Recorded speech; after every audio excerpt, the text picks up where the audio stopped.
What's in my garden? When I started this series, I did not, this should be like number 6 out of maybe 7 on irises. I didn't realize I had this many different types. This particular one, I think my mother-in-law called it the Louisiana Iris. I did a little research, and there's apparently 5 or so species that make up the Louisiana Iris, kind of fall under that title. And it is a native iris. This one may be Iris brevicalis. And the brevicalis comes, the Latin comes in with meaning like brief, or it's a short stem. This one is probably maybe 18 inches tall. It is another rhizomatous, has rhizomes, rhizomatous iris. I've got a little clump growing here, and it doesn't seem to be, as dense. The foliage, again, like the Siberian irises, is more kind of grass-like looking, a lighter green. The nickname of this iris, let me move to one I've got that's popped up over here, is the zigzag iris. And if you look at the flower stalk on this one, we've got a little bit of a zigzag going here, as the where it could have flowers coming out of each little jointed area, and it kind of a little bit of a zigzag.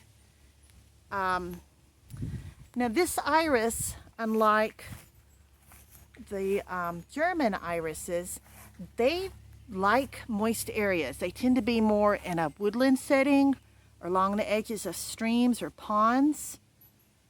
Now this one is in a bed by my driveway, and it seems to be doing okay. They don't always bloom every year. So we got lucky. I happened to see this one a while ago, and we're mid-May again. And the blooming, so it's not as heavy, and if you're not really watching for it, you may miss the flowers, especially if it's a big established clump. All of the foliage may hide it because the flower doesn't come up above the foliage like it does on some of the other irises. It's kind of down, 3/4 of the way up. It's really pretty. They come in shades of blue. This one is more of a red violet, and I think there are some white varieties. So native to from Ontario all the way down through Texas. Obviously, Louisiana probably has quite a few. Breeders are working with them, getting, more ranges in colors, and probably, as we do, probably changing what the bloom looks like a little bit.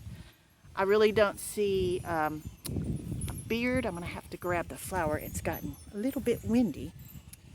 There we go. I really don't see a beard on this, and the standards are really, the upright part of the petals is really kind of small. The color is really vibrant. I like the color, and you do have a little bit of a yellow stripe there on it. So a different type of iris, and since it likes moisture, it doesn't mind being mulched. I've got some pine mulch in it because I believe it likes a little bit more of an acidic kind of a soil.